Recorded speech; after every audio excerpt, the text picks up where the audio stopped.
is more updated real-time. Country music superstar Tim McGraw said to be doing okay after collapsing on stage. He's been super dehydrated, and I apologize, but I made the decision that he cannot come back out on stage. An Oakland coffee shop is refusing to serve police officers. You're a national disgrace. And you know what? If something happened in this place, God forbid, the cops, because they're the best among us, would respond no problem. Would you be willing to take a DNA test to put this issue to rest? I know who I am. She's been lying about this for years and years. And if she's not lying about it, she should be able to prove it. She's got to put up or shut up. Our new slogan, when we start running in, can you believe it, 2 years from now? Keep America great! Exclamation point.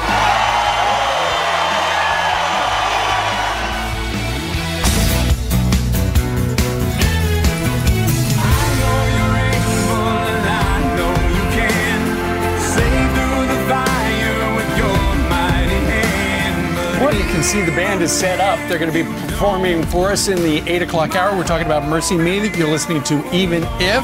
You know, there's a new movie out this Friday. It's called I Can Only Imagine. We've had Dennis Quaid on the program talking about it. It's going to be great. Opens up. They did the music. In fact, the whole movie was based on that song. I am so happy for that group that this movie's coming out. And if they decide not to show up, we get to keep their stuff because they've already left it out here. So, yeah. By the way, today, Janice touched on this. Today is National Napping Day. Right. You know why? Why? Because daylight savings time went We into lost an effect. hour. Yeah, I don't know what. I've talked to a bunch of people. I don't know one person who either went to sleep at the normal time or got up at the normal time, because it's just one of those, you're completely off. All day you're going to be off about that much. But you know what? The good news is it's going to be lighter later. Think about that. Think about this, too. We don't have to deal with what we dealt with when we were growing up. You don't really have to change your clock backs immediately. I mean, you have to change your microwave, the clock on your stove, but your smartphone changes automatically, so you don't have to worry about it. You don't sleep in. I know. Accidentally. And it's a good time if you have a car to break out your manual and figure out how to change the time. Either that or you have to deal with it for 12 more months. All right. Meanwhile, if you're just waking up, look at your clock. It is 7:02 and 35 seconds. All right. Meanwhile, let's talk a little bit about this. The president has announced that he has commissioned a federal commission on school safety. What they're going to do is they're looking at ways to harden America's schools. This obviously in the wake of the Parkland shooting. And there you see the President of the United States in the state dining room about 10 days ago meeting some of the survivors of that horrible day down in Parkland. Yeah, everyone's alerted. Everybody wants to harden the target. Everybody knows if it happened in Broward County, in Columbine, it can happen anywhere. So here's what the president has as a framework. Establish a federal commission to examine. Calls on Congress to pass the Cornyn-Murphy fixed NICS bill. But by the way, people like Senator Cory Gardner seem to be against it. We'll work with the states to provide firearm training to some personnel. In Florida, they say it's 144 hours. This is the key, though. Also integrates mental health in primary care and conducts full audit and review of FBI tip lines. So some details as I was reading some of these articles this morning. It says to study age restrictions to buy guns and the effects of violent video games. They're going to be looking at that. They want to improve the background checks to buy the guns and allow military vets and retired police to go and work in the schools. I would love to see the Toomey Manchin bill passed. They had 54 votes with President Obama in office. If this president was before it, they'd go over the top. The key is, we discussed last hour, the risk protection orders. So if you have somebody like Nicholas Cruz in your midst and you feel hamstrung, you feel as though law enforcement can't act, hopefully those will give them the power to do that. People who are a threat to themselves or to others, they won't allow them to buy guns. Sure, and after what happened down in Parkland, the president came out and he said, we're going to do something about bump stocks. Of course, that refers to what happened out at the Mandalay Bay. And he said he would like to see the age raised to 21 to buy a long gun. That proposal is not in this, but then again, this is just the first whack at it. They're trying to figure things out. Secretary of Education Betsy DeVos is in charge of this particular commission. She's going to be joining us just at about 20 minutes from right now because we've got lots of questions for her. All right. Moving on to Elizabeth Warren. She said, no, she's not going to run for president. She was on the short list of Democrats possibly I'm going to put their names in the hat. She said she's not going to do it, and she's not going to take a DNA test. But if you listen to the interview, Ainsley, you could tell that she says, I'm not running for president, but it's so because she's running for Senate. They all say that until they're not, right? Right, and she's not committed to it. She didn't commit to stay her whole 6 years. And listen, if she's going to run for president, she's going to be one about 20. I mean, Joe Biden looks like he's getting set. You know, Senator, the senator right here in New Jersey thinks he's going to run. Cory Booker is virtually Sherrod in. Brown. There's a long, very, very long list. Now, here's the thing about Elizabeth Warren. And you know the president has got a nickname for her, and what he's referring to is the fact that she has been accused of saying she's Native American, of that kind of heritage, to get jobs, as, for instance, a Harvard law professor. And she has personally acknowledged identifying as a minority, but denies it helped her with her career. So over the weekend, she was asked, you know, if, because of your story about your heritage, would you take one of those DNA tests just to put the matter at, you know, finally settle it? And this is what she said. It's a good case of deflection. I'm not running for president, but let me tell you a little bit about my family. You know, my mom and dad were born and raised out in Oklahoma, and my daddy was in his teens when he fell in love with my mother, and he was head over heels in love with her and wanted to marry her. And his family was bitterly opposed to that because she was part Native American. And eventually my parents eloped. They raised 3 boys, my older brothers, all of whom went off to the military. They raised me. They hung together for 63 years. I know who I am because of what my mother and my father told me, what my grandmother and my grandfather told me. It's a part of who I am. And no one's ever going to take that away. Right. So I guess that's a no. I'm not sure because she said the whole life story. That's a yes or no answer. She gave the love story of her parents back in the age of the Depression. Right. I guess that's a no. Because what she's explaining is that's the story she's been told her whole life. So rather than going toward science to settle it, she's just going to remember the story. She's not going to do the 23andMe thing. But by the way, at this point, my family told me for the longest time leprechauns were real. I, after a while, grew out of that story, so I had to find out for myself. When I searched and found nothing, I had to change my opinion. Right. Did you think if you did a DNA test, it would trace back to leprechauns? Absolutely, but I would take the test to prove the leprechauns aren't real. Now, I'm saying she should accelerate the story a little. See, my grandmother's mother, 100% Cherokee Indian. True story. Right. Right? But her daughter was adopted.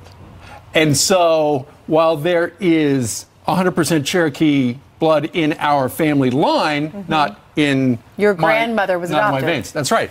That's why when I took the test that we all took, you know, I'm 70% Scandinavian and 0 Native American. Right, and that's why I'm still trying to get over that out of nowhere I'm Balkan.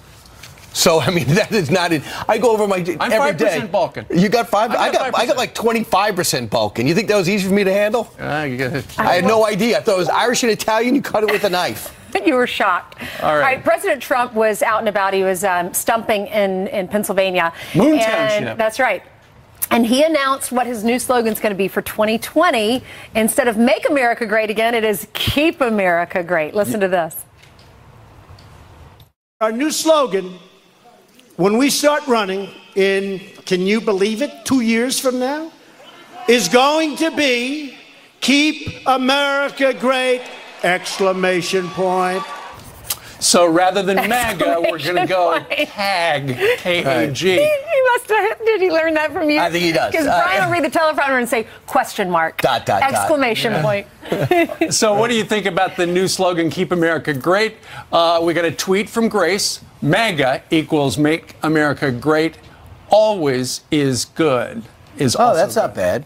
Right. Donna says, I like Keep America Great, period. Right, of course she says that. I prefer America Rising! Exclamation point. You know, seeing the president on Saturday, it was a guy totally in his element. And Mark tweeted this. How about Keep Winning or Keep Trump? Thank you, Marcia. Right. So that's an idea, but I think the president pretty much is good at this. He also has a nickname for Lamb the Sham. in the special election for tomorrow. Right. Because he's not who he pretends to be. I was at a church in South Carolina over the Christmas break, and he was talking about, the minister did a great job talking about what is your mission statement. And he went through different companies, and he said what these big major CEOs, what their mission statements are. They're very short. And then he said, and guess what President Trump's was? Make America great again. He said your mission statement doesn't have to be big and elaborate. We all think it's got to be some long paragraph. It's got to fit on a hat. It's got to fit on a hat. That's right. Something so simple really resonates with individuals. Right. All right. Let us know what you think. Do you like Keep America Great? And tell us your mission statement. All right. Meanwhile, Jillian's mission is the news, and she joins us with the Fox News alert. That's right. We are following some breaking news, so let's get right to that Fox News alert. At least 38 people are dead after a passenger plane from Bangladesh crashes, bursting into flames while landing at the Kathmandu airport in Nepal. You can see that video. Another 23 people are injured and 10 people remain unaccounted for. Officials say the plane swerved repeatedly before it crashed, landing near the runway. The aircraft catching fire immediately after it hit the ground. The cause is unknown. The jury selection process for the wife of the Pulse nightclub shooter, Noor Salman, is expected to be completed today. The pool of 56 people will be narrowed down to 12 jurors and 6 alternates by an Orlando judge. Salman is accused of aiding and encouraging her husband, Omar Mateen, to carry out the June 2016 shooting that killed 49 people. She's also accused of lying to the FBI. Republican Rick Saccone getting a boost from Donald Trump Jr. on the campaign trail with a pair of events today in Western Pennsylvania. Saccone and Democrat Connor Lamb are running neck and neck heading into tomorrow's high-stakes special House election. Over the weekend, President Trump rallied for Saccone. Tiger Woods is finally back.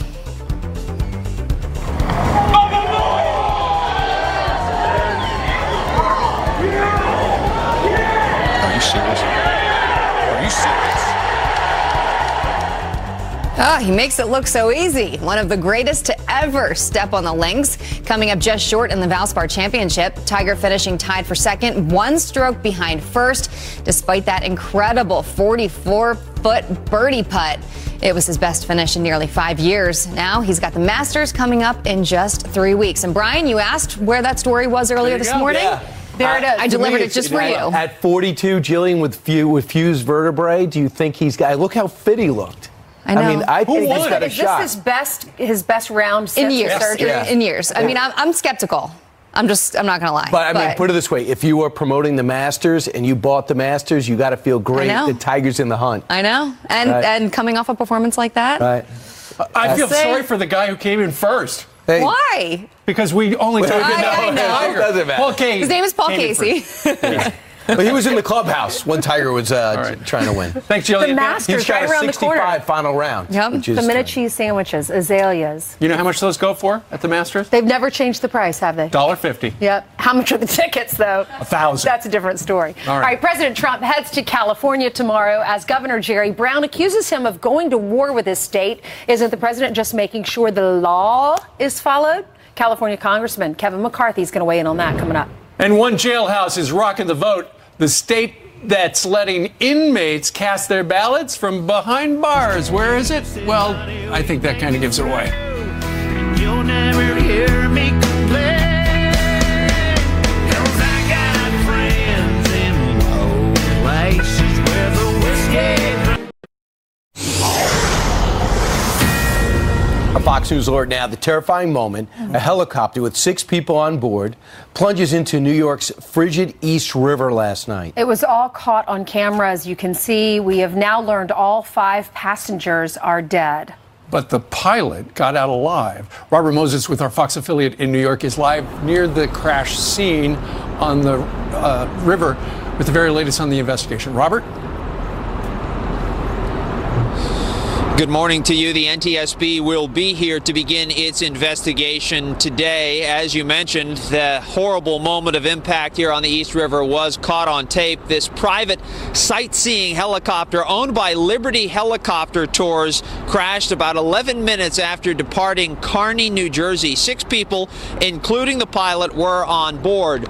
The pilot, whose sources have identified to us as Richard Vance, made a frantic mayday call to LaGuardia Tower and said his engine failed. He was able to free himself from that chopper, but unfortunately his 5 passengers were harnessed in. They were trapped in frigid sub 40 degree East River water. A witness recounted for us what it was like watching the pilot free himself. One person sort of climbed out of the helicopter, just climbed onto the raft and was calling, screaming for help.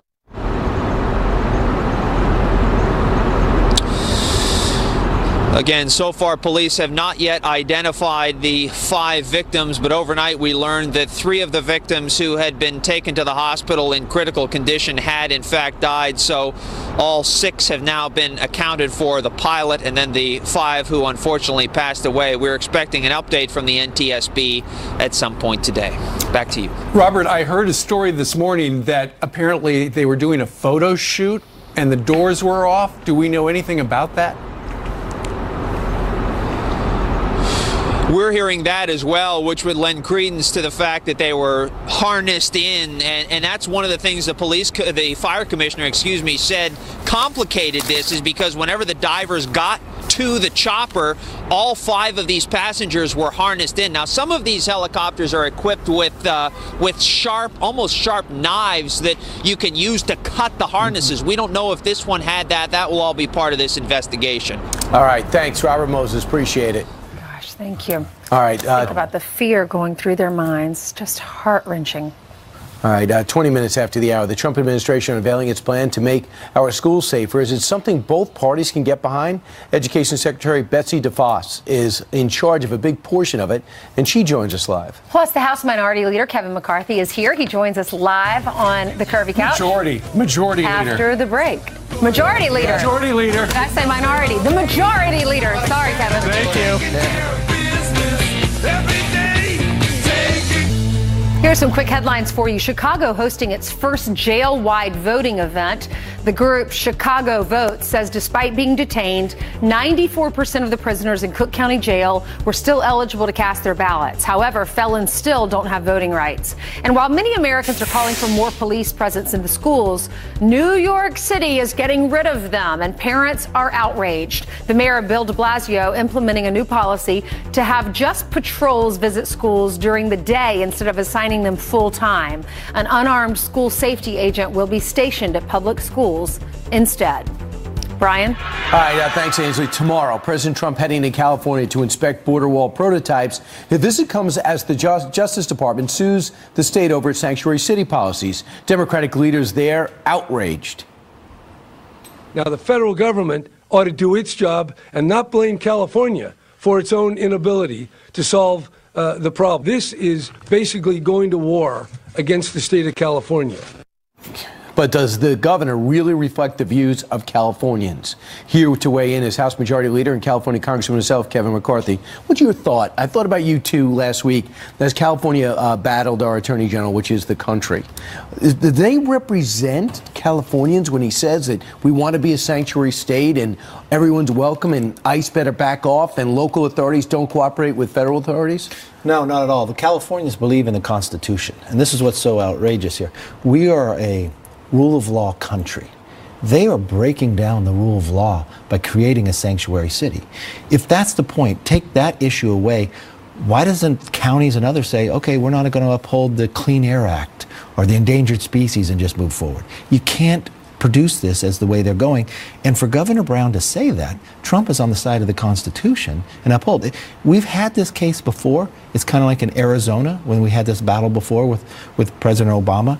Supreme Court pretty much held up. I think we'll win this case. When Devin Nunes, Darrell Issey, yourself, Republicans in California have done quite well, should you be speaking up, saying the Governor Brown doesn't represent me? We do. Unfortunately, if you know, California, we also have Oakland where they won't even let police officers go into coffee shops or serve them. This is how outrageous.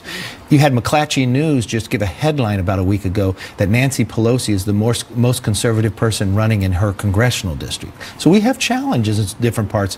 But remember, California is a place that gave us Ronald Reagan. Absolutely. That was a long time ago, and Richard Nixon as well. All right, 26 minutes after the hour. Let's switch to another topic, and that's tariffs. Now, I know a lot of Republicans aren't on the same page, including Orrin Hatch, when the president wants to put 25% on 10% on aluminum and 25% on steel. Here's what Senator Orrin Hatch said.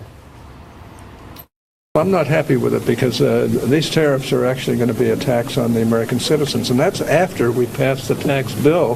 There was a blessing to them removing a lot of the taxes that they were hit with. So I'm very upset about it. I think he's been misled, and there are some people down there who have been misleading him on some of these things. He says, I think there's a good chance that we will nullify his tariffs. Are Republicans nullifying the president's tariff? Do you see that happening? Well, what I see is I'm not quite sure when he said that. If he said that, that prior, was Thursday. Well, if he said that prior to the president coming out with his final decision. Remember, he put exemptions in there. And what the president is talking about, it's not something new. He's talked about for quite some time. And what he's saying here is, I'm concerned about China. They produce 59% of all the steel, 53% of all the aluminum, and they're subsidizing it.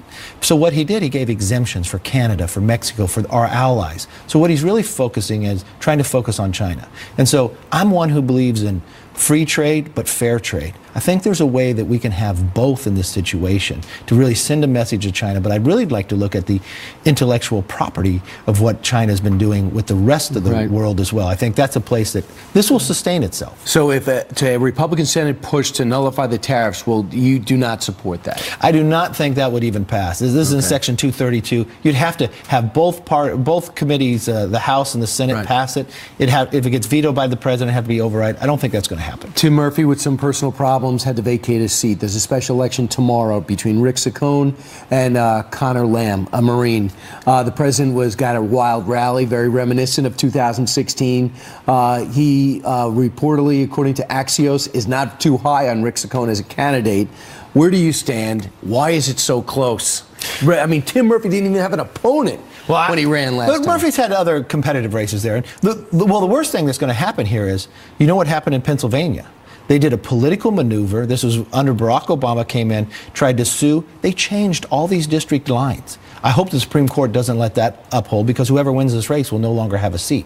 But Rick Saccone is the guy. He's an expert on North Korea. He is also a veteran. Come Tuesday, do you want Nancy Pelosi to be the next speaker? Or do you want to see these job growth of what we found, these tax cuts? Look at the jobs numbers that just came out. And when you look at skilled workers, that especially in this district, you haven't seen these numbers since 1984. How worried are you about losing the House? Look, history is not on our side, because in history, they say you usually lose 29 seats. But I'll tell you, it's much different this time. When you look at what has happened with the tax cuts, job growth, reg reform, and you got Nancy Pelosi sitting out there saying these are crumbs, I think we're going to keep the House, and I think it's going to be a pretty strong measure. You like the president? Love the president. How do you explain that relationship? A guy from California and a guy from New York who didn't know each other before he ran. You know what? We both understand we got to get this job done. You got to listen to the American people and not be afraid to lead. So I enjoy his frankness, directness, and you know the thing about him? He does exactly what he said he was going to do, which I think drives some people crazy because they're not used to it. Majority Leader Kevin McCarthy, thanks so much. Thanks for having me. Great to see you. All right, 31 minutes before the top of the hour. The Trump administration rolls out his plan to keep our kids safe at school. Now can both parties get behind it? Education Secretary Betsy DeVos, live. She joins us. And did O.J. Simpson confess to murder a few years ago? It sure sounds like it. The chilling interview that you saw last night we'll review today. Now rumor has it she ain't got your love anymore. Rumor has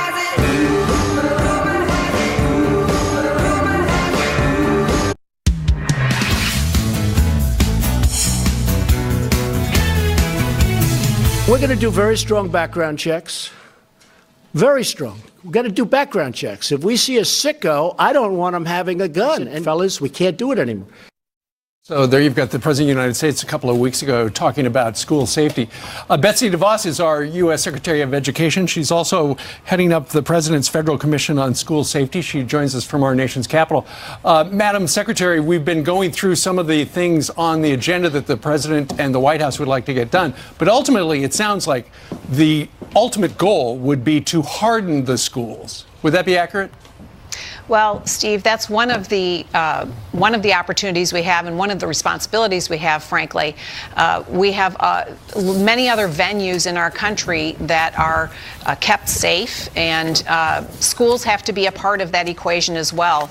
And every state and every community is going to do this slightly differently, but we're going to advance ways in which schools can be made safer for students and in which works for each community and for each state. Madam Secretary, thank you so much for being on with us. Chuck Schumer, he's not on board with this plan. This is what he had to say, and let's get your reaction. In fact, he just It's a statement. Okay. The White House has taken tiny baby steps designed not to upset the NRA when the gun violence epidemic in this country demands that giant steps be taken. Democrats in the Senate will push to go further, including passing universal background checks, actual federal legislation on protection orders, and a debate on banning assault weapons. What's your reaction? Well, the point is there are pieces of legislation before Congress today that can take significant steps in the right direction. Background checks, the Stop Violence Act, they have broad bipartisan support. And the president wants to see Congress act now, take these steps today, and then let's look at what we can do as next steps beyond that. But every time we've had a situation like this, we've had a lot of discussion and camps go into their various corners, and then we sit and don't get anything done. Mm-hmm. The president is committed to taking action and to ensuring that we do what we can at the federal level to protect kids. Do you like what Florida did last Friday? I think Florida has done an amazing job in a very short period of time of tackling some very difficult issues, and I think that every state is looking in that same direction, though Florida had obviously immediate motivation. Sure. And one of the things that Florida did, and now they're being sued by the NRA, is they raised the age for buying a long gun to 21. The president had said shortly after Parkland he would like to see that happen, but that's not in the proposal. Any idea why? Well, everything is on the table, and part of the job of this commission will be to study that and see if that is advanced ultimately as a recommendation in next steps. The point being, there are many steps to be taken now and additional steps that will be taken down the road as we do the work of the commission. The president had mentioned making our schools similar to airports, where you have to go through metal detectors, you have to show IDs. Any details on that?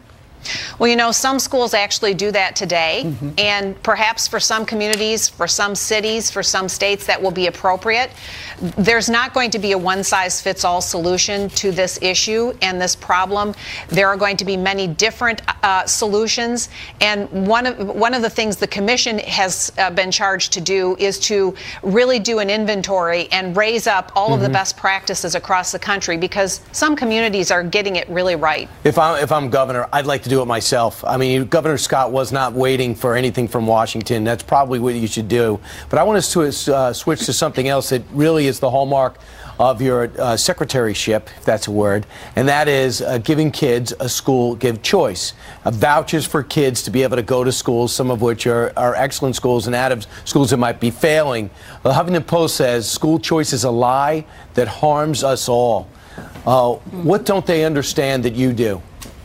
Well, they obviously haven't talked to the many thousands, if not hundreds of thousands or millions of parents who want to have the chance to choose the right education for their child. And we know today there's just a fraction of families in this country that are able to make that choice. And we need to make that choice much more broadly available to ensure that every child is in a school and in a learning environment that works for him or her. And some can't afford it, and that's where the vouchers come in, correct? That's right. And a voucher is just a mechanism. There are many mechanisms that can be used. The key is giving parents freedom for their kids' education, freedom to make the decisions and the choices that are right for their child or their children. Is that any type of school? Does that include religious schools? It does indeed. There are many programs already today in states that are serving small numbers of families, of kids, and if they select a school, a faith-based school, that is certainly their option and choice. But the idea again is giving parents the kind of freedom that those who have means and those who are wealthy are able to make those decisions on a daily basis. Well, we all like the idea, but of course the teachers' unions don't, because they feel their jobs are at stake. Well, there are some very powerful forces that are arrayed against changing the status quo, and that is what we are up against. But the reality is that the majority of people in this country support the idea of giving parents that kind of freedom, and so this legislation is going to continue to advance at the state level. At the national level, we're going to continue to push this conversation and to encourage our lawmakers to look at ways that they can encourage it both in their states and take steps nationally that will help parents be free to make those decisions for their kids. Secretary of Education Betsy DeVos, thanks so much for joining us. You have a big task ahead of you. Look forward to the results. Good luck. Thanks. All right, Jillian has some headlines for us. Hey, Jillian. That's right. Good Monday morning to you guys, to you at home as well. Let's start with this. O.J. Simpson elaborately detailing the murders of his ex-wife and her friend in a bombshell Fox exclusive interview. But he insists his accounts are hypothetical during the 2-hour special dubbed The Lost Confession, airing 12 years after being recorded. I grabbed a knife. I do remember that portion, taking a knife from Charlie. And to be honest, after that, I don't remember. I hate to say this, but this is hypothetical. Simpson was acquitted of the murders back in 1995, but was convicted 13 years later in a different case. He was released on parole in October after 9 years.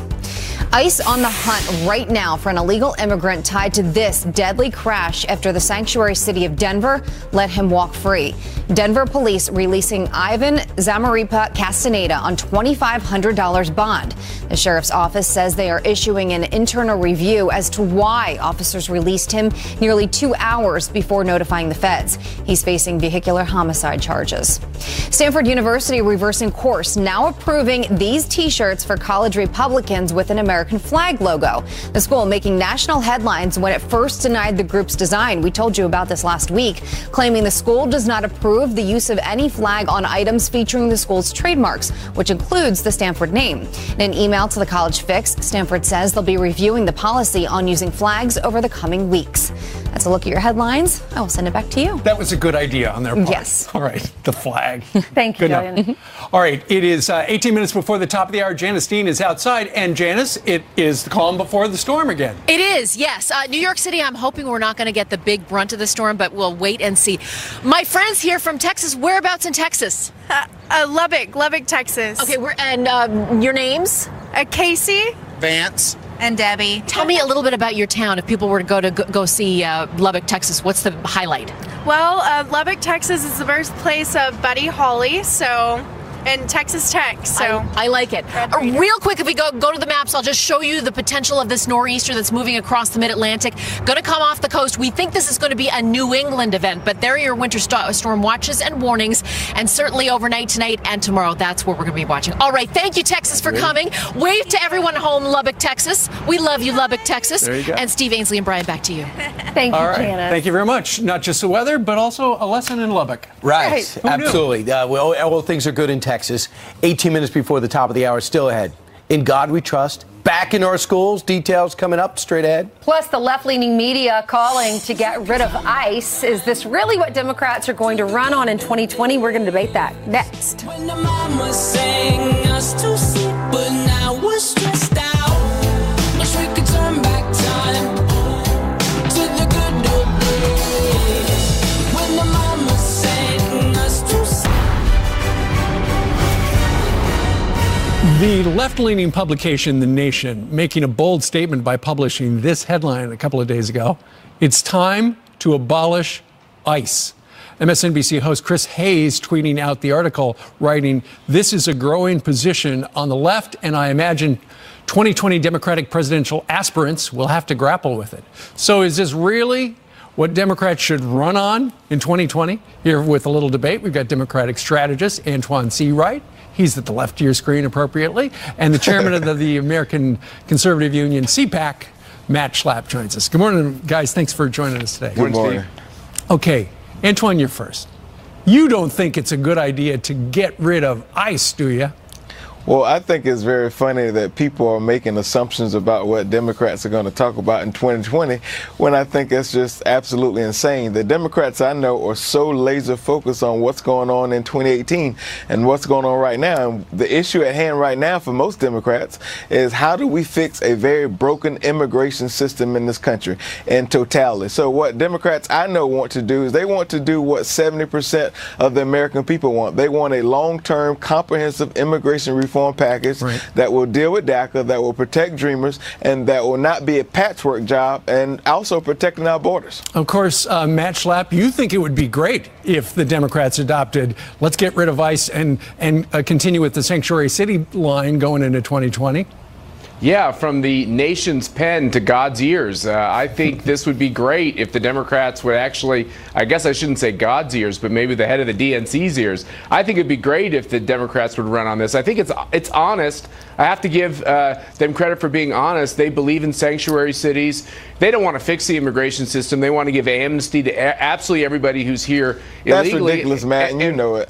Well, no, I think let's be honest. I think where Democrats are in their policy is that they want to give amnesty to as many people as possible. It's not just about the DACA population. And I actually think when you have sanctuary cities all across this country, how come people like Nancy Pelosi and Chuck Schumer aren't calling these mayors out and saying, let's enforce our laws? The fact is they want a sanctuary nation, and it's great politics for the Republicans, but it's terrible for the country. Antoine, it was just a week ago that the deadline that the president imposed of 6 months, go ahead, Congress, get something done on DACA.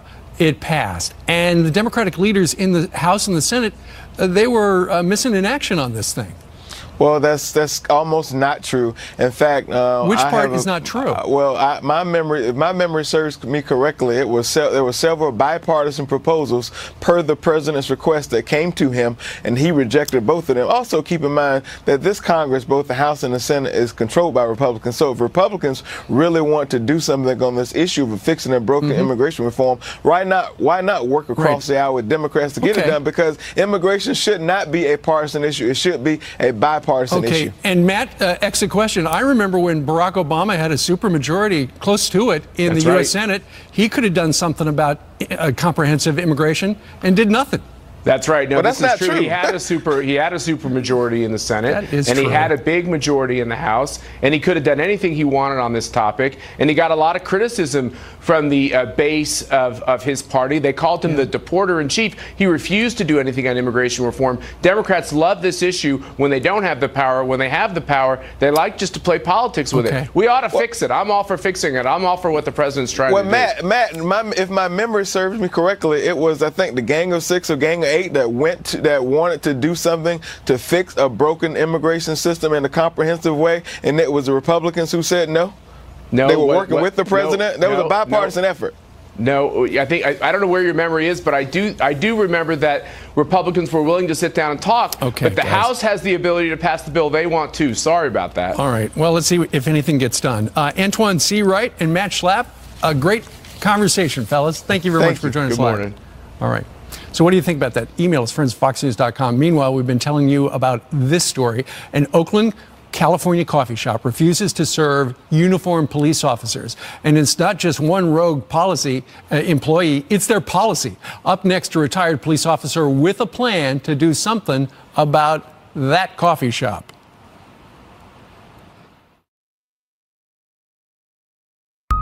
Discrimination case. However, it's not good business, in my opinion, that that this particular coffee shop turn us away, especially when we want to work with them, not against them. And if we only have 20 seconds left, but if they had an emergency, would you still go there and help them out, or are they on their own? No, of course not. They'll get the same service as any other citizen. They don't deserve it. Thanks so much, Stephen.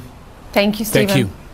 Coming up straight ahead, their hit song, I Can Only Imagine, swept the nation. Now it's hitting movie theaters in a film by the same name. Mercy Me is going to perform that song, I Can Only Imagine, in the next hour. And there they are in our green room. I hope they're going to play. They don't have any instruments. I can only imagine.